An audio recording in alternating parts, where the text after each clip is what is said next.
Hello and welcome back to the Purple Cloud podcast.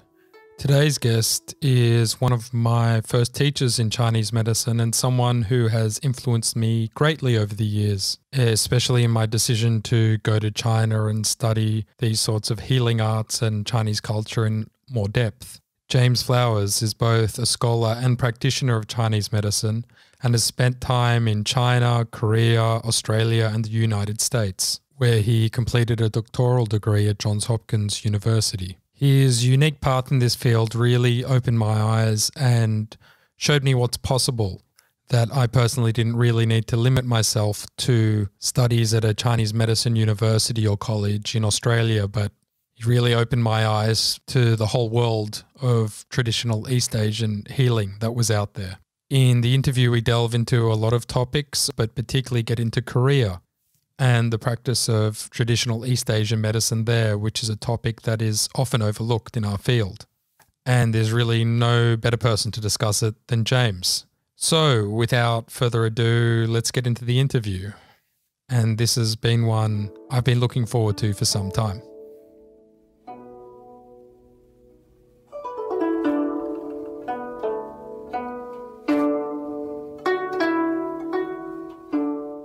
Welcome to the Purple Cloud podcast, and I'm very excited today to welcome James Flowers to the podcast. James was one of my first Chinese medicine teachers from way back in the day, sometime in the mid-2000s, when I started studying in Sydney, and since then he's taken quite a journey all over the world in his Chinese medicine travels. He's taken him to China, to the US, at Johns Hopkins, and to Korea. And yeah, without further ado, I'd like to welcome James to the podcast. Thanks for coming on today. Thank you. Thank you, Daniel. We finally Great to be here. Yeah, we finally got you on board. Thank you. All right. Just as a way of introduction, maybe you could explain to the listeners a little bit how you got into Chinese medicine, something I only learned of recently, but you have a bit of a family history in Chinese medicine. Well, yeah. So I was born in Singapore to a Singaporean Chinese mother and a white father. So on my mother's side, my great-grandfather was a scholar official in China from Guangxi. And then he also had businesses, and then he followed my grandfather to China. So my grandfather, not to China, to Singapore from China. So he followed my grandfather to Singapore. So my great-grandfather, at the age of 70, he took up Chinese medicine and opened a clinic, which they say was very, very successful. And he had thousands of patients apparently in his 70s. So, well, I don't know what to make of that. But anyway, so my uncle, who is my mother's elder brother, he studied Chinese medicine from his youth. And then he practiced Chinese medicine in Singapore for his whole life, for many decades. And he was actually very famous in Singapore. His name is Zhang Daoming. So that's probably the main reason why I became interested in Chinese medicine. And First became a practitioner of Chinese medicine, and then later on you gradually developed an interest in the scholarly side of it. Well, it's a kind of funny story. So my first interest in the Chinese scholarly world, so when I was a schoolboy there in Sydney, my dream was to be a historian of China and to become a linguist, so learn Chinese and then go to university and just become a professor. And well, that didn't work out because I dropped out of school. So then I actually didn't finish school, and then I went off and became a laborer for some years. And then I thought, that's frustrating. So then I thought about how can I get into the scholarly world again which I never was in, but how can I get into the scholarly world of Chinese philosophy and Chinese learning? So there I was naively thinking that if I'd signed up to Chinese medicine school, I'd learn all about the great philosophies from Chinese culture. And well, I was kind of surprised because I joined the Sydney College of Traditional Chinese Medicine. Then I found out that education is mainly about learning herbs and points, and there was very little about the traditions, so to speak. I mean, so then obviously then I became a teacher of Chinese medicine, and then I was practicing, and then I became involved in the political world, as you might remember, back in Australia, and then. So there are two parts to this story of how I got into the scholarly world. And the first part, which is very practical, is that I was teaching at UWS, so Western Sydney University at the time was called University of Western Sydney, so you were in one of my classes there. But at the time, I didn't even have any qualifications. My qualification was just Chinese medicine practice. But then good old Henry Liang, who was in charge then, he kept on coming to me and saying that you actually need to get some credentials because my teaching was quite popular, I believe. But there were all these people who were getting PhDs who were complaining to him apparently that how come that James Flowers guy is still teaching and he doesn't even care about further study stuff. So that was the practical aspect of how I got into more learning, more institutional learning. And then the second aspect was that I was actually interested in history. As I said before, I was actually interested. So actually, UWS offered me to do a PhD. They said I could continue teaching while doing a PhD in research science. And it only took me 1 second to say that's not really what I'm into. And I really wanted to do the history of Chinese medicine. And that's probably because I read people like Volker Scheidt and Nathan Steven, and I was really interested. And actually, as a side story, Nathan Steven, I met him at a conference so Nathan Steven is a famous historian of Chinese medicine and probably one of the founders of the field, alongside with Paul Unschuld. And so Nathan Steven then, when he came to Sydney, we met up, and he actually persuaded me he said, actually, you should become a historian of Chinese medicine. He said, it suits me. I don't know why he said that, but... I think he's right. I think he's right. It has really? Yeah. I don't know. But anyway, so then I went and did a master's at UTS. So not the UTS College of Chinese Medicine, but the UTS School of International Studies. And I was very, very lucky because I met my teacher, who became my advisor, called Guo Lao Shi. So Guo Lao Shi, he's not a historian of medicine, but he was a professor in the Department of Chinese Studies. So he offered to advise me, but it took 6 months for the department to agree because they said, who the hell is this guy? He didn't finish school, he's a school dropout, and he doesn't even have a bachelor's, which I didn't, because I only had a diploma of Chinese medicine. So it took him 6 months of fighting. He said he was actually yelling, actually shouting and stuff, and finally they let me in. And so that's how I started. And so Guo Lao Shi was very good to me. And then I worked at UTS while I was practicing in Sydney, and while I was also the president of the AACMA, which is the Australian Acupuncture and Chinese Medicine Association. And because I'd met Nathan Steven was also very kind to introduce me to Marta Hansen, who was working as a professor of the history of Chinese medicine in Johns Hopkins in Baltimore.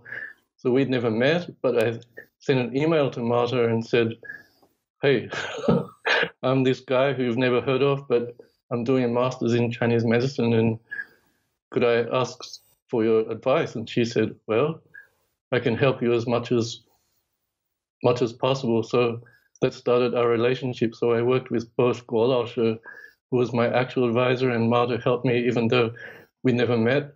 So I can only attribute my turn to scholarship to the assistance of some very kind people.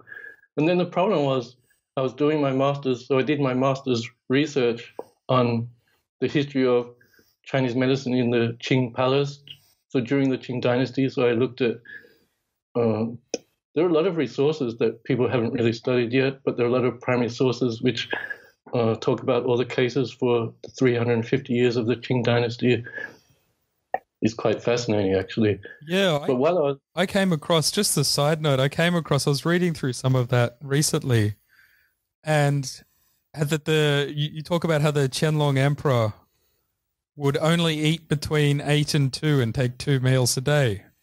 And I thought that was really interesting because whenever the people are all into intermittent fasting these days, and people like to sort of, this is a bit of a tangent, but people always it's all good. people like to attribute that, and people say the Bigu tradition. It's got nothing to do with the Bigu tradition, and it doesn't have much to do with the Bigu tradition. But it seems to me that the Qianlong emperor was doing this for health reasons. So it seems like that there was some tradition of this modern intermittent fasting, something similar going on in China at the time for health reasons, which didn't have these other sort of spiritual dimensions going on, which I thought was really interesting. So yeah, Where did you read that? Where did I read that? I read that in your work, in I think it was a footnote in your thesis or something. Okay, so you actually read my work. I did. Yeah. I do my preparation for these interviews. Yeah, thank you. Yeah, Qianlong was fascinating. I mean, are we going to go on this side tangent about Qianlong? Or? Sure, why not? Let's do it. So Qianlong used to get up. So he was a Manchu emperor, and that's the thing we need to remember. He was Manchu, so he used to get up at 4 o'clock in the morning and perform Manchu rituals for 2 or 3 hours before he'd resume his daily duties. And so the main point here is that he was performing. So if you read Pamela Crosby's work, Pamela Crosby, she's a historian of China, so she's often accredited to turning our attention to the Manchu nature of the Qing dynasty. So Qianlong would perform rituals which would mean praying to his ancestors, who were the Manchu ancestors, and praying to the Manchu spirits. And then he would perform his obligatory greetings to his mother and the ancestors, and then he'd go about his work. So then he'd meet his Chinese advisors, Han Chinese advisors, and then they might talk about Chinese medicine. So he embodied this kind of two-faced or bicultural medical life, I would say. So that's a theme I've noticed that's pervaded a lot of your work, that sort of what Marta calls and you call medical bilingualism, and how the different cultures interact. And when it gets to the next stage of your work from this Qianlong into Korea, it gets quite complicated because you have at least 3 cultures involved, if not more, probably 4. So yeah, maybe on that note, you could let us know a little bit about how you ended up in Korea, because from Australia, you went to Beijing for some time. Then when I arrived in Beijing, you pretty much promptly left. Sorry about that. And went to Korea. And yeah, it's also a tangent which I didn't expect of you, and I don't think it's very unusual in this world, and not much is known at all in the West about Korean medicine other than Korean hand acupuncture, which we've talked about. So maybe you can, there's a lot to unpack there, but maybe you can talk a little bit about how you ended up there, what attracted you there, and a little bit later on about the Korean medical system and how it's practiced. Sure. There's really a lot to unpack, and there is. I need to think about how I can talk about this without talking for the next 2 hours. So let me speak about the main points. So the main points was that started with, as the president of the Australian Acupuncture and Chinese Medicine Association. So back in the day, I kept noticing that we have Korean members and Japanese members, and clearly they didn't practice what they thought is Chinese medicine. So some of them became my friends. So this good old David Su there, who still teaches at the Sydney Institute, So it used to puzzle me. I mean, what are you guys doing? What are you people doing? And they said, well, we've got no choice. We just have to call ourselves Chinese medicine practitioners. So that's just one point. Then also you need to know in 1998, I was just joined AACMA, the Australian Acupuncture and Chinese Medicine Association. I just joined the board of directors. And before ACMAC became ACMAC, so ACMAC is the conference of the AACMA. So we had a conference in Adelaide where the theme of the conference was, the theme was the debate between Chinese and Japanese styles. And I was really astonished at how much feeling and kind of embittered feeling there was from some of our Chinese members who were angry that people were doing Japanese styles and proudly proclaiming, "Whoa, I do Japanese acupuncture," and that kind of offended some people. So that really astonished me as well. And then later, around about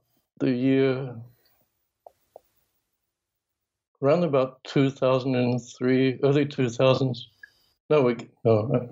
Yeah. So anyway, there was this shift where in the political world of Chinese medicine and acupuncture, there was a shift where you might be aware of this, but in the 2000s, there was this big thing towards standardization of Chinese medicine. Oh, yeah. It was still going on when I was studying in Beijing. There were all kinds of seminars and stuff. And so that move happened largely due to because the officer for traditional medicine in the WHO Western Pacific region, his name is Choi Sung-hun. So he's a professor of traditional medicine in Korea. So he was very active in, I guess his larger aim was to promote traditional medicine in the world. But as a Korean, obviously he wasn't going to just say traditional Chinese medicine. So for him, it was traditional medicine of East Asia. So therefore, he saw his goal of trying to bring about this commonality between China, Japan, Korea in East Asian medicine. So that was all good. Everything was going quite nicely. And then, to cut a long story short, in about the year 2009 actually, 2009, there was a huge fight where China finally decided to say, no, you can't say East Asian medicine, you can't say Korean medicine, you can't say Japanese medicine, it must be Chinese medicine. And as someone who was actually personally involved in that, I found it really weird. This debate's been going back a few hundred years since the since the Dongyi Bogam or whatever, and it was presented as a gift, but that gift was kind of a little bit of a slap in the face, as I understand it. Well, now it's getting really complex, but but that's the history behind this. You know it much better than me. I'll let you explain. So to summarize, in the East Asian world, there's always been a tension between Sinocentrism, which is China as center, and other countries as periphery. So that's on one pole. And the other pole is that many centers as kind of a flat structure where everyone has as much to contribute as anyone else. So the real tension is whether, China is the center of knowledge and it just radiates out to Asia and then to the world. So that's one model which probably I would say that the current Chinese state likes. I believe they like that model, and that's the model that they propose. And so that's the ongoing tension. And so where do I fit in this? So I was happily doing my master's in the history of Chinese medicine. So I wrote that up in Beijing because I had one of the main reasons why I had to stop practice is because Guolashe and UTS was UTS is University of Technology, Sydney, by the way. So he was getting very anxious because I wasn't working. I wasn't doing my master's. So we took a major decision to close up clinic just so I could write my master's. And then I had no idea what I would do after that. So while I was in Beijing, I could have very happily just stayed in Beijing. And that's when I met you. I thought I was just going to stay in Beijing and maybe do some work there or maybe open a clinic there. But I met a Korean friend who's now a professor in Korea, and he was still doing his PhD there. So actually, over a space of a few conversations, he persuaded me to, why not take the plunge? It's a very brave plunge because it's going where no one's gone before, to just suddenly go to Korea. And it was a very tough decision, but I only thought about it for 1 or 2 weeks, and then I thought, why not? And I actually had to pay for my PhD in Korea. Actually, it wasn't that someone gave me a scholarship, so I had to pay. Oh wow, I didn't know that. Yeah, so I was thinking to myself, what the hell am I doing? And when I went there, I was actually really still not sure that I was doing the right thing, and I actually thought of sometimes of just leaving, or sometimes just going to Taiwan, or maybe just go back to China, or maybe just go back to Sydney. But the thing is that in Sydney, everyone had predicted that, oh, you'll definitely come back in about 1 or 2 years. You're not going to make it, because my original aim was to do this master's and see where I could get. But so while doing my PhD, in Korea, which I enjoyed in many aspects, but there are some aspects which I found difficult, mainly me paying. And, well, after about 2 years of that, Martha Hansen came out to Korea. Actually, my university invited her. We invited her out for a conference, and after many years of her helping me with my master's, we actually met up. And so, well, the story goes that she actually invited me to go to Hopkins. So that was my 2 years in Korea. So, to be clear, so in 2010, I went to Korea, to Iksan, to Wangwang University, to do a PhD in the history of medicine, in the history of medicine department in the College of Korean Medicine. And I was almost finished, and then that's my Korean experience. And then obviously when I went to Hopkins, I continued with the Korean topic. And so what did you notice about the practice of East Asian medicine in Korea, and how it differs from mainland China, how it differs from perhaps perceptions in the West? I know it's a huge topic, but just some of your first impressions when you sort of landed on the ground and spent some time with some physicians. Yeah. First impressions are, so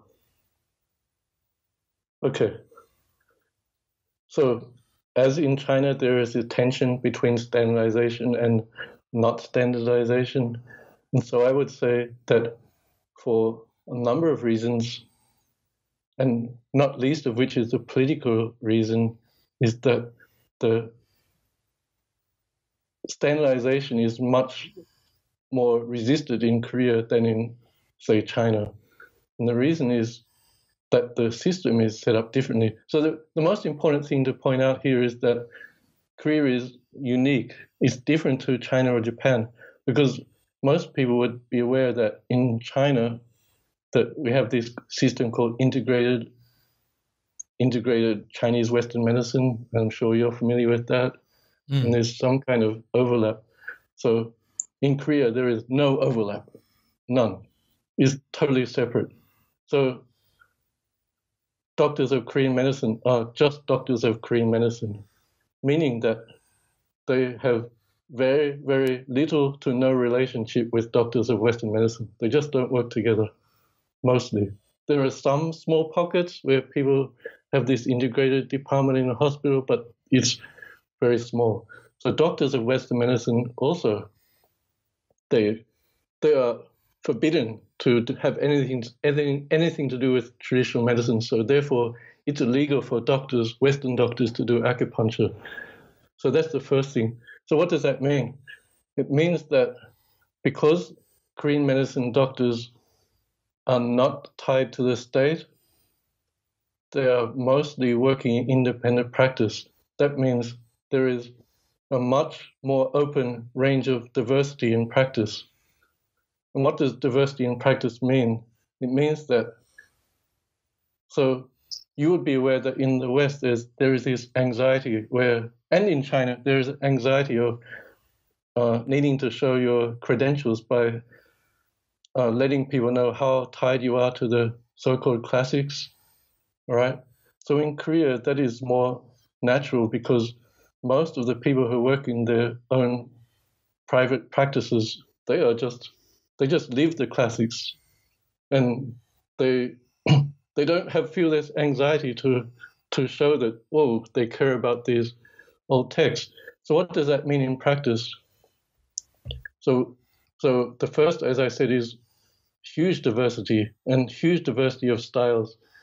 And I did a lot of field work for many years. I've done a lot of field work going around different clinics. And I must say, I'll throw in there because we talked about this before, I've never come across anyone doing hand acupuncture. Yeah, I find that I find that amazing because it's basically the only thing that comes to mind to most people in the West when they think of Korean acupuncture or Korean medicine. No, I'm sure it exists, but I heard it exists. I don't know. When I asked my Korean colleagues and friends, who have hundreds of, obviously, friends now, so, oh, really? They haven't heard of that. And some have heard about that, but they don't know what I'm talking about. But anyway, so, okay, diversity of practice, so diversity of styles in acupuncture. And while we're talking about that, so I'll just briefly talk about how, I mean, you did some work with Wang Juyi in Beijing, who emphasized the channels. So I noticed that in Korea, most acupuncture is based on channels. So there is a tension between the TCM style of acupuncture, which is point function, and the channel styles. But for Koreans, it's just natural that you focus on the channels. I mean, what else will you do? And then, okay, so that's one thing, diversity. And then the point that really struck me on my first visit and continued to struck me is the attention to how should I put it? The Shen. So the idea of the Shen as the most important factor in someone's health. Maybe I'm overstating that, but it always comes up. So in the West, like in Australia, I'm aware that there are people who'd say, "Oh, I really care about the Shen, I really care about the spirit," but then they have this anxiety about being accused of being hippy-dippy or some kind of new agey person. But in Korea, that's just it. You just care about the Shen. Not only, but you, of course. So what does that mean? That means that you pay attention to someone's psyche. So I wrote a small article about the treatment of COVID, and even as recently as last year when I wrote the article, the doctors that I interviewed, they mostly wanted to talk about the Shen. That's what they wanted to talk about. I didn't prompt them. They just said, well, How the COVID sort of, the panic and the sort of psychological dimension of that was affecting patients, meaning like, loss of jobs, lockdowns, like fear and anxiety, that kind of thing. Yeah, so it's this idea of the Shen as being crucial. So, okay. So I'll quickly go back to 2010 when I started my PhD in Guangdong University. Many of my courses and my classes were discussing the Shen and the role of psychology in traditional medicine. It was overwhelmingly the majority of my classes, and going back to the classics and taking out the parts that discuss the Shen. And I actually got a part-time position in my final year in Korea in what was called the Mind Institute. So the application of the mind in traditional medicine. I was actually there as a kind of research assistant. So now I need to cycle back, because while I was in Mind, there was in that institute, what really struck me. So first of all, I need to say that was a Buddhist university. So it makes sense that people talked about Buddhism and healing and the role of Buddhism, Taoism in healing a lot. But the major difference that I've found over the years is the emphasis on Confucianism. So now I'm getting into an area that some people might get tense about or not really happy about, because I think there's some kind of misunderstanding about Confucianism in commentators or people who comment on East Asia in general. Yeah, Matthias talked about it in his podcast with Dr. Ilya Mozias. I don't know if you heard that one. We had like a guest interview. I listened to that. Yeah, so they touched on that a bit as well. Yeah, so in my dissertation research, it just kept on coming up, Confucianism as the most important factor in healing. And you might think that's only historical, but people who I met in my recent research who are actively practicing now in our discussions, they would bring up Confucianism. Now, I don't want to overstate it. I don't want to say that everyone's a Confucianist, and these people themselves who talk about that wouldn't necessarily claim that they are Confucianists, but here is the argument. The argument is that the traditional medicine is based on a culture. So what is that culture? So if we want to be clear about that, the shared culture of East Asia, which is, as people understand it, is China, Korea, and Japan, basically. You could put Vietnam in there or Taiwan, both. But anyway, CJK, as I like to think of it, the common factors are Confucianism, Buddhism, and maybe a slightly lesser extent Taoism, but these are the three, right? These are the three, and among other cultural resources. Okay, and then when people talk about traditional medicine now, well, there are lots of podcasts such as your own about Taoism, and there are quite a few about Buddhism, but Confucianism gets left out. So my point here is that it's still alive in the discourse in Korea. That's the point I'm making. And why don't we hear about that? So this is what I talk about in my research, that places like Korea need to present a face to the outside world. And China likes to do that as well. You present a face to the outside world, one of rationality and science and so on. And if one talks about Confucianism, it's kind of really archaic and it doesn't make sense. So it's never discussed in global discourse, but in internal discourse, it's part of the fabric. And what does that mean? What does Confucianism mean? So just very quickly, so let me say that, okay, so in the discussion on COVID, there was a hot debate because the mainstream media, particularly in the US, sometimes mentioned Confucianism as a factor in the success of Taiwan and South Korea in coping with COVID, and maybe even Singapore. And then many commentators got really angry and said the Western media is misrepresenting East Asia. Is nothing to do with Confucianism. That is just crap and is essentializing Asians. I'm being very simplistic here, but basically that was the argument, right? Okay. But the Confucianism that people were talking about as some kind of factor is this idea of hierarchy, to put it simply, the idea of where docile, we obey the leader and we listen to the king and we respect our parents and so on. But that is not how Korean medicine physicians understand Confucianism. For them, Confucianism is simply the art of compassion, love, benevolence, and being as kind as possible. That's one factor. So when we talk about the Shen and the spirit in healing, it's not just about, oh, I'm going to cure your Shen because I'm giving you these herbs and I'm giving you acupuncture. No, it's actual physical act of this patient-doctor interaction where, because you're self-cultivated, whether it be Taoism, whether it be Buddhism, whether it be Confucianism, you've cultivated yourself to be this virtuous person with this healing force that connects with the patient And that itself is an act of healing, so the very act of compassion. So that's basically what struck me in when I first went to Korea, and it continues to strike me. That is the Confucianism we're talking about, not the idea of hierarchy.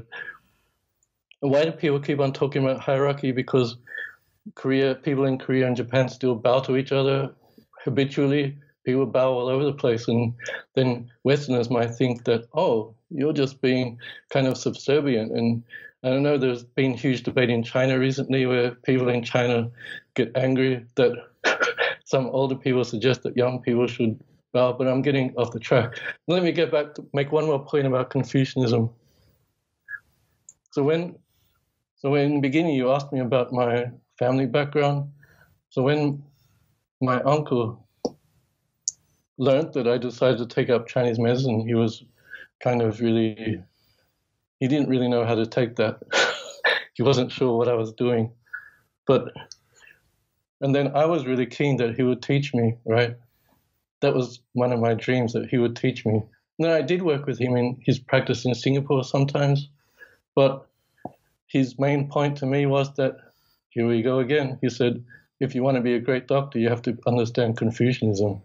And then I was not sure what he meant, but what he meant was loving compassion, and he said humility and so on, and he was actually even urging me to not become a scholar because he worried that, oh, you're just going to become famous and stuff, and you should just be really humble and just stay in your little corner and just care about your patients. That is Confucianism. And then, yeah, so I'm just linking this East Asian common thread to what I found in Korea.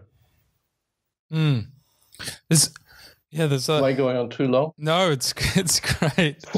It's a lot to unpack there. I'm trying to condense some ideas. Yeah. One thing I want to talk about is cycle back to the COVID thing, and you were talking about how in Korea there is less a tendency towards this integrated approach with Western medicine. No integrated. Yeah, none. And I think there has been in recent years a move away from that in China, and I think it's going to continue in that direction, possibly for political reasons. But you wrote a bit about how that played out in Korea, the fact that because of that, the way they addressed COVID was more individualized perhaps than they approached it in China in a traditional medicine context. Is that right? Do I have that right? Or yeah, kind of. So I wrote this article which hasn't come out yet, but good old Mike Stanley Baker in Singapore he just suddenly asked me, can you write something about COVID? I said, in Korea? I said, I'm not even in Korea. I was in the US at the time. And then I said, I'm a historian. He said, don't worry, you can do it. And then, anyway, thanks, Mike. Anyway, I did that. So what I argue in there is that, so when COVID hit, so the first two countries were China and Korea, obviously. So Korea was hit almost simultaneously, or maybe just a few weeks later. And it was a disaster in Korea. I'm not going to talk about China right now. So the Korean medicine doctors in Korea were very anxious to get into helping patients. The government, the Moon Jae-in government, actually refused, and they said, this is serious. This is a Western medicine thing, and the Korean medicine community was really appalled, and they lobbied and went to meetings and said, what's going on? Why are you knocking us out? So after a few weeks, finally the Korean government, which had thought that, we'll just use Western medicine and technology and basically electronic surveillance. So in essence, Korea handled COVID through sophisticated surveillance, like tracking cell phones and doing lots of testing, and there are cameras everywhere, like China, and people just are looking at you all the time. So that's it. And Western medicine doctors kind of did things in hospitals, but that's not the main thing. But Korean medicine doctors, finally, they were allowed to open a telemedicine center in Daegu in March. So Daegu's in the southeast of Korea, and that's where the main outbreak was at first, back in March last year, 2020. And so if you can remember, there was a big news story about a religious group called Shin where the outbreak occurred. Right, and I do remember that. Yeah, that was in Daegu. So, and also the problem was that Shin because they're a religious group, they became stigmatized and the public was not sympathetic. So the government also kind of hesitated to care about Daegu. So I know that the Western media portrays Korea as a great success. I think they overstate that. It actually was a disaster in the beginning. And okay, so finally they opened a telemedicine clinic. So what that meant was you can't even meet patients, and you can call them on the telephone, and that was it. You can call patients on the telephone. And so the Korean Medicine Doctors Association made a publicity campaign, put ads, and let people know. So people started calling and said, oh, yeah, I really need some help, because there was, as we know, there was no help through Western medicine. Western medicine actually basically had nothing and probably still has nothing, really. And then, so at the beginning, the Koreans thought, let's use the Chinese model. So the Chinese model was this idea of those prepared formulas. So that's the official model. Those prepared formulas, Lianhua Qing, what do you call them? Lianhua Qingwen or something like that. Those. Oh yeah, it was a Qing Fei San or something like that. One of those ones. That's it. Yeah, Qing Fei San. That's it, exactly Qing Fei San. Yeah, exactly. So at first the Korean doctors started with that. They talked to the colleagues in China, and the Chinese colleagues said, yeah, use Qing Fei San, it's good. And it's a standard formula. And so they tried that. Well, after the Koreans tried that, after 2 or 3 weeks, they said, this is not working, it's not going well. And so the Koreans decided let's just really go for individualized, and let's just don't have any set formulas. But the Korean government, which is bureaucratic, they insist on set formulas. So what the Koreans did was produce a long list of set formulas, and the long list is much different to the list of popular formulas in China. So I read a lot about the Chinese formulas, which the formulas they mostly used in Beijing in the early days were those clearing heat and so on, and fever-reducing medications. And so the Koreans very quickly learned, oh, these are not working. So the Koreans said that they were mostly using warming tonification herbs. And when I expressed slight questioning of this to my informants, they said, why would you be questioning that? Now a year on, most commentators say that there's actually no set patterns that we can identify as being dominant. And so in Korea, it was mostly deficiency, and people needed herbs like ginseng and herbs like shurihua. Yeah, right. Wow. And it wasn't this emphasis on clearing external pathogens and so on. I'm just saying this from what my informants told me. So, and sure, it was mostly individualized, and so the Koreans then said, well, we have formulated a different strategy to what the official Chinese strategy in China is. But it's really interesting to hear that, because I'm sure not many people have access to that kind of information. It's available, so that's what I wanted to talk about. That's my big thing. I don't understand why. It's actually significant. So even in our community, when I say our community, I mean the community of, say, Chinese medicine, Korean, Japanese, East Asian medicine in general, even the scholars, the practitioners, the information is all there. It's available. You can know about it, but it's just that even I tell friends about it, but when people talk about it, it's just always, oh, let's talk about what happened in China, and then that's it.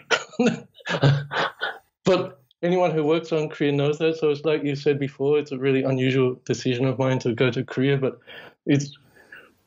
that's what I want to say. I think that in our field, China's the big guy. So China's the thing we talk about, and some people get edgy and really, oh, let's get different. Let's talk about Japan. But to talk about Korea is to just go to this template of hand acupuncture, and anything that happens beyond hand acupuncture as though it didn't happen.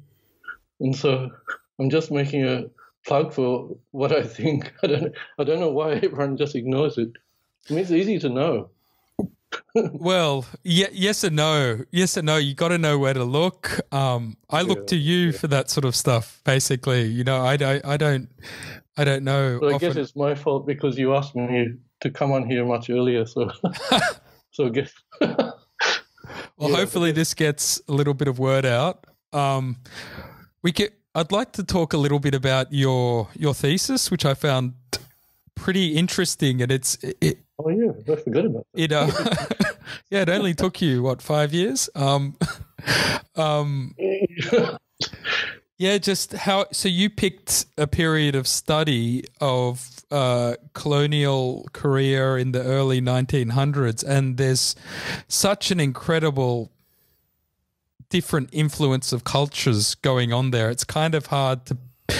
I must have been really hard to pick out what came from where, but one of the things I found really interesting about it was how you're linking state to medicine as these sort of microcosms and macrocosms, but also how influential you found Korean medicine in other sort of areas, including in Kampo and Japanese medicine, which everyone, the narrative goes, which I've read other places, came from China and goes straight to Japan, and Korea is not really mentioned in that sort of story, and you kind of have a bit of a different perspective on that one.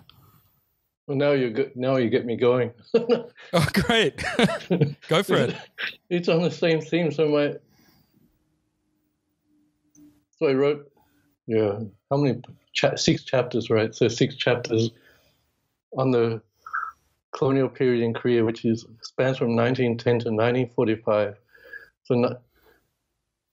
And that's the period when the Japanese occupied Korea formally. They formally occupied Korea. So to get right to my argument, which you hinted at, my argument basically is that to understand the development of traditional medicine in China and Japan in the 20th century, we have to look to Korea. And I say that unashamedly and without hesitation. And you're right, no one talks about it. And Koreans themselves don't talk about it.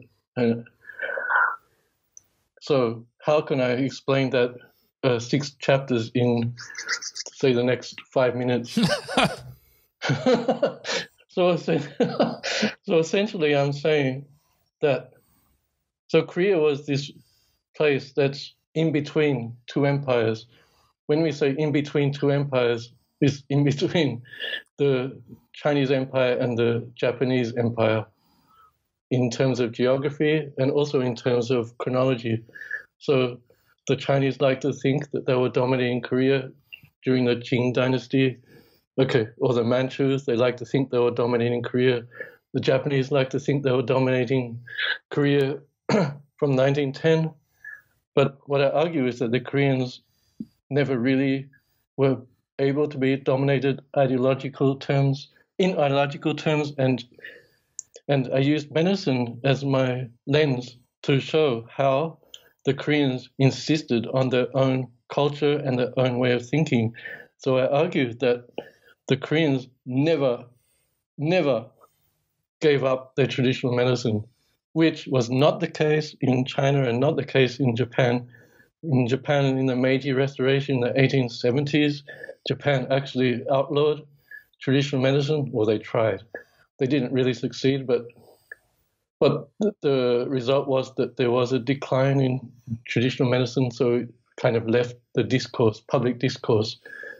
And in China, scholars have shown, like Sean Lay and Volker Scheidt, Bridie Andrews, they've all shown that traditional medicine went through a really hard time in the 1920s, 1930s, and that most Chinese medicine, not most, but the people involved in this campaign to save Chinese medicine, they, as Sean Lei argues, they had to compromise, and they adopted some of the language and some of the terminology of biomedicine, Western medicine. So in a one sentence, I'm saying that never happened in Korea, right? And Korea just kept on going. They just powered through. And how did they power through? Well, for a start, Koreans didn't suffer the anxiety of the May 4th movement in China. The May 4th movement was when many Chinese intellectuals thought, whoa, we've got to be scientific. We have to get rid of Confucianism. Whoa, Confucianism is really old-fashioned and bad, and it's holding us back. Those guys were a tiny minority in Korea. And what that meant was that the people who thought that we need to keep Confucianism were also the same people who thought we need to keep traditional medicine. And the idea that we're going to abandon our medicine just was not a question. The Japanese came in 1910. They, in their official rhetoric, in their official policies, they tried to kind of keep traditional medicine in the background. But two factors. One, obviously there are not enough doctors of Western medicine. One.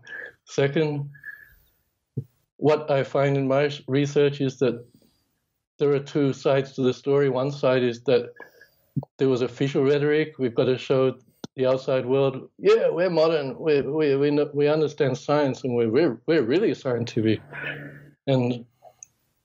But in Japan in the 1920s, there was a move towards the tradition. Let's go back to our traditions. And so that manifested in Korea, because when the Japanese went to Korea, it manifested and in a sense, I argue that the Koreans actually persuaded the Japanese. And to cut a long story short, the Kampo revival came from Korea. That's it. That's basically what I'm arguing. And then I'm also arguing that much of the impetus for the survival of Chinese medicine in China in the 1920s came from Korea. Why do I say that? Because Korea was the model, and Koreans showed that we can be modern, we can build this industrial society well as possible, but at the same time we can keep our traditional medicine. And it actually became more popular. There wasn't a period where it became less popular. It just powered through. And it powered through right until today. So Korea is much different to China. So in China, you go have the big Chinese medicine hospitals, and you have various amok places and clinics. But if you go to Korea, it's just everywhere. Korean medicine clinics are everywhere, and they are big and they are influential. So back to my story. What I'm saying is that why this problem of naming something Chinese medicine doesn't really get the story is because it ignores the commonality of East Asia, where Japan, China, and Korea actually have a shared commonality. And medicine is a very good frame through which to express that commonality. Now, back to Kampo. So in my dissertation, I actually argue that Kampo, people, they write about Kampo as though it was a big thing back in the 19th, 18th centuries in Japan. I've read those works, but actually I'm arguing that the popularity of that term Kampo came from Korea. So the term in Korea is hanbang. So hanbang, it doesn't mean that the term Kampo didn't exist in Japan, but it was not the most common way to describe traditional medicine. It was mainly described as Eastern medicine or just generally medicine. But because hanbang, a movement arose in the 1930s in Korea, so hanbang was a term also in Korea, but so Korean medicine doctors in the 1930s consciously said, let's form this hanbang movement, which can be a movement that can... Sorry? I was going to say, could you break the characters down a little bit? Because they're quite interesting, because the Han character can refer to Korea, but it can also have another meaning. Sorry, it can refer to China, the Han dynasty in China, but it can have another meaning in Korea, as I understand. So the Han dynasty, so for those who know Chinese, it's the same character as the Han dynasty, right? Right? So that's and the following is the formulas. So, or it's a homonym for the method. So it's a homonym for method, but we usually understand it as formulas, prescriptions, right? So Kampo in Japanese is the same. So when people read Kampo, they think of, oh, Han Dynasty, Han means Chinese. And then, because Han Dynasty was Chinese, right? So then many people then translate that as Chinese medicine. But I'm saying that's wrong. It doesn't mean that. So if it was referring to something Chinese, it doesn't refer to China the place, it refers to a period of time. So the Han Dynasty was a period of that time. It doesn't refer to essential China. Secondly, I argued that the Han in the word for Koreans, it didn't mean the Han Dynasty at all. It referred to the Han River. So if you go to Seoul, there's a river that runs through Seoul called the Han River. So the original meaning was some kind of, it's marvelous or great or a wonderful river. So it's the wonderful river. So the Han River in Korea was never meant to refer to the Han Dynasty. It's a different meaning. So that word, the Hanbang, it came to represent some kind of wonderful medicine. But obviously it's a homonym. Obviously, I'm not saying that it has no relationship with China. It's multivalent, meaning that you can read into it different meanings. But the Japanese picked up on this. And why do I say that? So if we imagine ourselves back in the 1930s, so when Koreans did things, the rest of the world just referred to them as Japanese. Obviously, Koreans never thought of themselves as Japanese, or maybe they thought of themselves as living as Japanese subjects, maybe not happily, but that's how the rest of the world understood Koreans, Japanese. Why? Japanese subjects. So if you know the Japanese Imperial Army, actually, obviously, they were not all Japanese. And similarly, in medical terms, industrial terms, when Koreans went to the world and said stuff, the rest of the world didn't necessarily tell the difference between Koreans and Japanese. The Japanese claimed many of the Korean achievements. And so what I argue is that medicine, which was formulated in Korea. So when you talked about this confluence of cultures, so what I'm saying is that it's not all Koreans, right? Why do I say that? It's because when these Korean medicine doctors worked, many of their colleagues were Japanese. So what I'm saying is that there's a confluence. We have to get rid of this idea of separation. Oh, everyone was separate. Koreans did this, Japanese did this, Chinese do this. And actually, it's not good to use those terms. So we always have to understand it's not this hard categories. So when I read my sources, the Koreans, they always talk about the Japanese colleagues who came to the meeting. So it's a bunch of people. And then I'm yet to get to the sources, but I'm pretty sure that there are lots of Chinese people in these meetings also. But I'm still going to work on that. That's something I'm going to try to find. And some people have given me some possible tips. But basically what I'm saying is that there was a commonality. So when I say Korean, I'm not going to overstate that and say it was all Korean. And that's really weird of me if I do that. I'm saying it was a common East Asian project. And then, and as a corollary to that, it's weird to just say that Chinese did this. And I don't know if Sean Lay's going to listen to this, but in his analysis, he talks about China, but obviously, and his characters in China in the 1920s and 30s, but obviously they had discussions with Korean and Chinese colleagues. And actually, I don't know if you read the part in my dissertation where I actually found the Chinese official Tang who went to Korea, and then he was a prime minister of China in the Japanese occupied period in the north, and then he went to Korea and he said, "Wow, this is great. This is a fantastic system. You've got Korean medicine is really registered." So what I need to point out here is that the Korean doctors, the big point of contention in the scholarship is that the Japanese government forced Korean doctors to register. So there was a registration list that was formed in 1913. So in the historiography, people say, well, this is terrible. The Japanese forced Korean doctors to register. What I'm saying is that the Korean doctors, some of them were very upset, of course, because they lost their prestige, some of them. But many others thought, well, this is cool. I can register. I can get credentialed. So I can get credentialed and I can show I'm professional, and that this is the model that the Chinese official Tang He saw when he visited Korea in the 1910s or 1920s, and then he went 1920s, and he went back to China and he urged the Chinese government to adopt this model, and no one listened to him in China. But what he was saying was that it was working really well because you don't need to get so stressed about this problematic of, whoa, Chinese medicine is weird and traditional medicine is kind of old. And so what the Koreans did was so many of my Korean medicine doctors who I write about, they say, yeah, Western medicine's cool. Everything's good.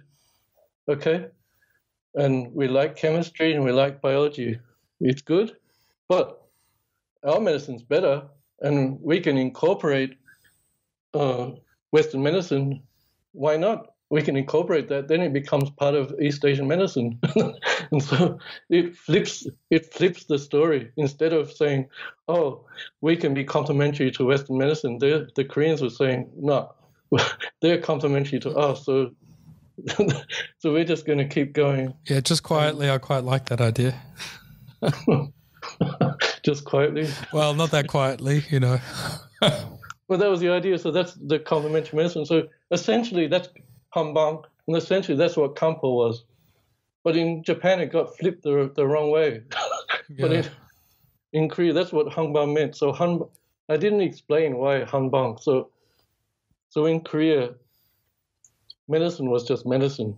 But to differentiate medicine in Korea from, say, in China, people often use this term called Eastern medicine. So, 中医 in Chinese. So, Eastern medicine, or just medicine. But so there was obviously the Koreans saw what was happening in Japan. They saw what was happening in China. So they thought, let's formulate this older term, Hanbang, which was an older term, but let's make it a kind of a public movement, and where we'll incorporate Western medicine on our own terms. So we will keep our traditional medicine, we'll incorporate Western medicine, and in fact, the Hanbang movement meant that many of the Western medicine doctors in Korea joined the movement, and they said this is cool, and we need to understand this part of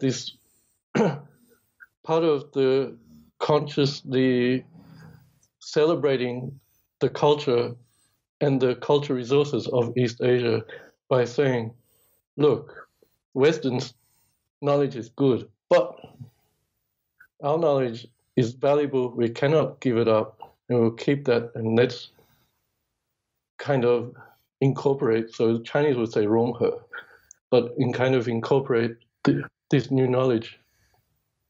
So there were some doctors who really didn't like Western medicine, but in general, most of the Korean medicine doctors were happy to take some ideas.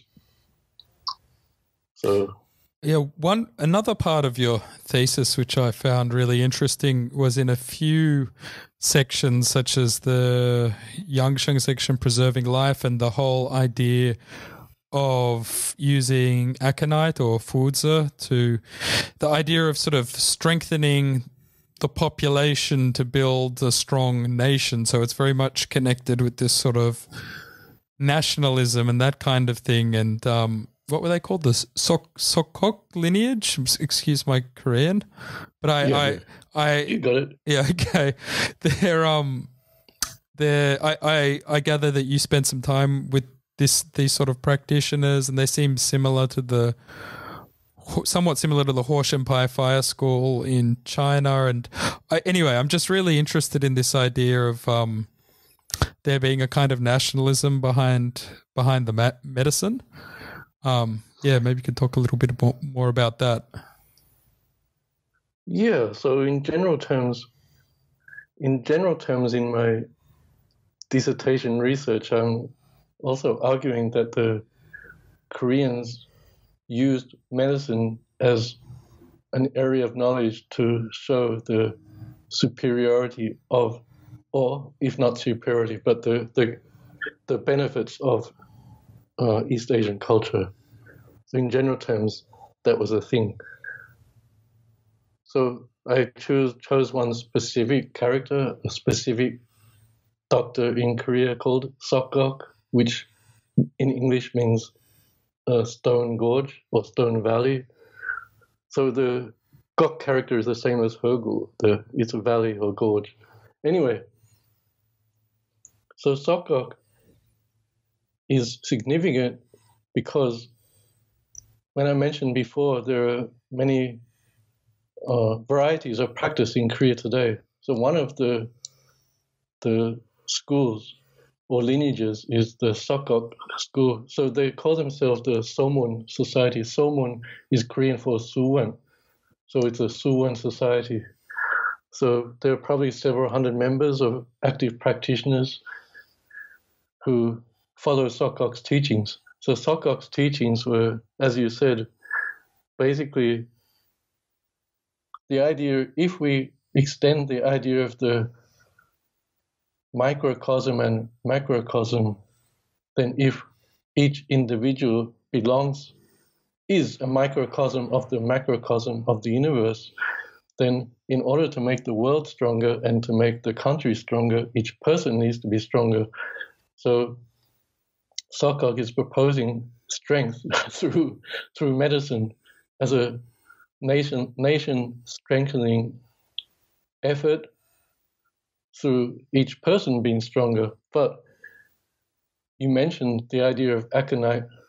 So the aconite, so the followers today, they don't emphasize aconite. They emphasize more Sokok's Confucianism or his philosophical ideas of being a virtuous person. But Shen and that kind of thing. Yeah. And kind-heartedness and that kind of thing.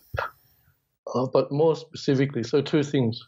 So to keep aconite here, specifically, Sokok argued that the heart was the most important organ of the body. Why?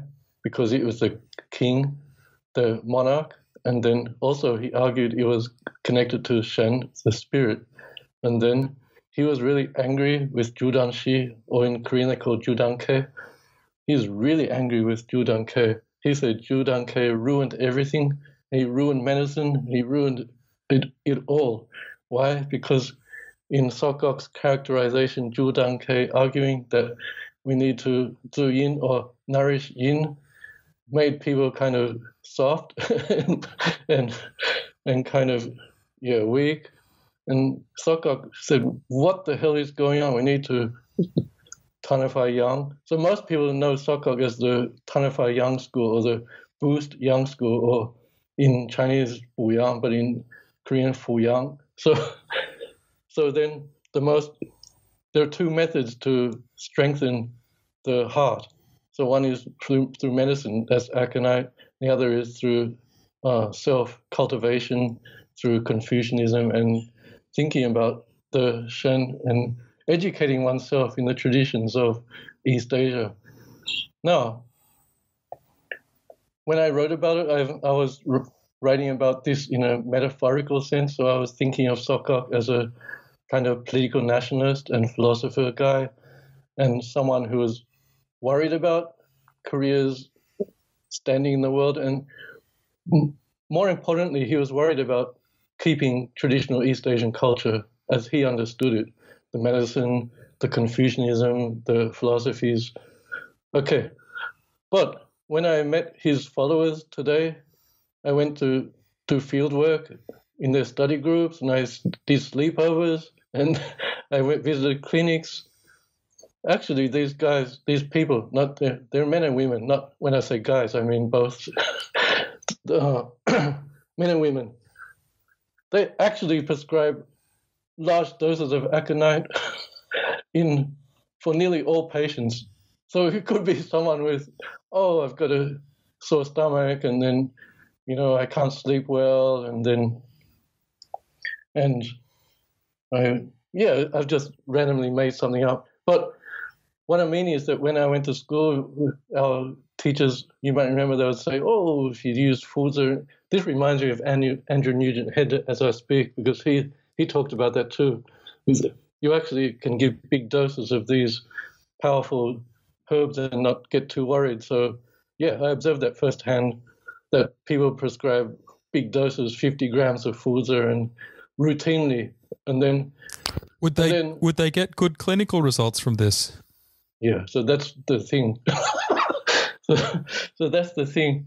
So there's me knowing that people are going, because I was writing about this, so there's me knowing that people ask me, does this work clinically? And you just asked me. So then I said, can I talk to your patients? So I hung out in one of the leading doctors in this movement. I hung out and talked to the patients, and I was actually asked, like I did I sat in, and then everyone was good.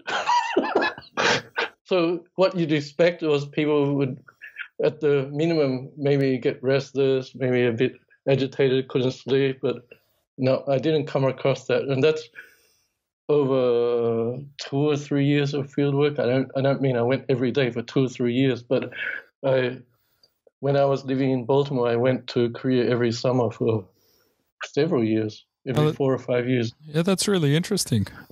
And then, so there you go. So how do you explain that? So when I asked the group, how do you explain that? They would just explain the way that Sokok did. They say people need to have lots of young energy, and they need lots of Youngi. So Chinese yang qi. So in Korean, Youngi, you need lots of Youngi. Well, why not? And then men, women, young, old, teenagers, and then so there's me just shaking my head, not really understanding as a kind of newcomer to this kind of idea, but there you go. So how do they explain that? They explain that because of the idea that each practitioner is cultivated enough through the teachings of this idea of Sokok that one's heart is cultivated enough that you connect with the Shen, so you've calmed the person's Shen down. So it doesn't mean that you agitate them. The idea is that if you strengthen someone's Shen, that they will be calm. That sounds paradoxical, but that's basically the idea. Strength, calmness through strength. And that's the explanation. And that calmness through strength comes from the presence of the doctor as well as the treatment and their attitude and their cultivation. Yeah, it's something like the physician-patient relationship, this kind of the idea that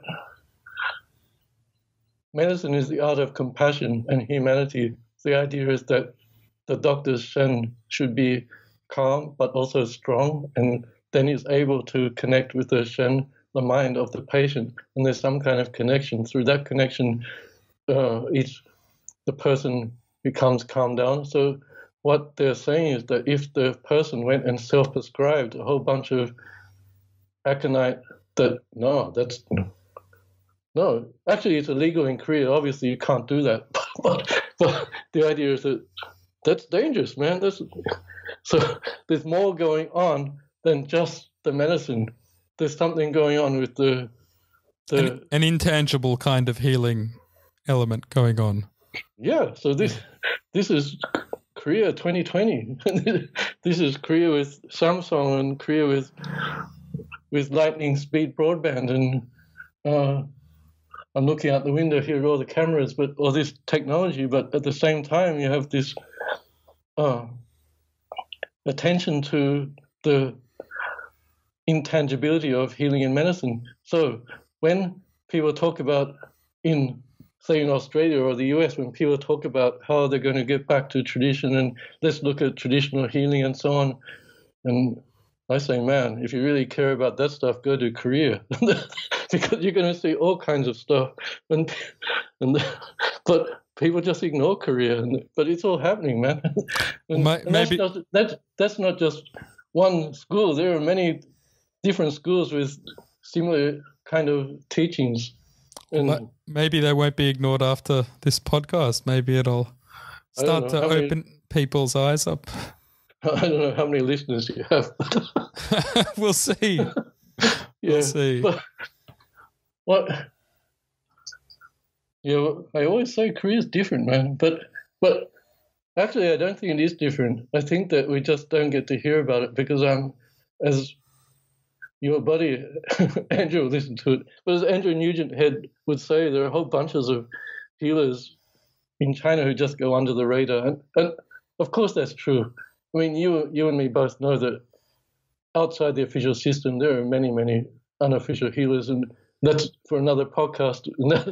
That's your area, man. But we both know that. So my main point here is that when scholars talk about medicine, they're mainly just talking about official state-centered medicine, mostly. They're talking about the people who are out there in the official bodies. So when people a lot of comments about what was happening in China through COVID. So mostly we look at the people who are out there, the famous doctors who the state likes or the state promotes, and in obviously we just don't get to hear about these people. In Korea, it's just because it's the norm, and the government does nothing to worry about them. There's no anxiety about, oh, what are these people doing? This is really weird. This is wrong. Let's crush these people. It doesn't happen in Korea. But Western medicine doctors are pretty hostile. It doesn't mean it's all nice and rosy. The Western medicine community is very hostile to Korean medicine doctors. Why? So that's the negative side of this divide, this separation. So there's no opportunity for people to become friends and communicate with each other. It's just I don't want to overstate that because one of my closest colleagues is married to a Western medicine doctor. He's a Korean medicine doctor, and they love each other. They're good, but I mean, institutionally, there's no relationship. And officially, the Korean medicine doctors are very hostile. But if you talk to them individually, maybe they're okay. But some of them are okay. Yeah. Yeah, right. Well, it sounds like there's a huge amount to unpack. I think we're going to have you on again, James, to delve in a little bit more sometime. But yeah. How long have we been talking? An hour and 20 minutes or something. Oh, that's too long, right? It's getting there. It's getting there. But yeah. I think we'll wrap up today. Yeah. And hopefully another time. And I'm sure I look forward to more of your writing coming out. And yeah, thanks again. Thanks for finally joining us on the podcast. Yeah, thanks. It's been a pleasure. I'd once again like to thank James Flowers for taking the time to talk to us today and sharing his experiences in Korea and the fruits of his many years of study. I hope that James is a voice we hear much more of in our community in the many years to come. And that's it for the podcast today. I'll see you next time.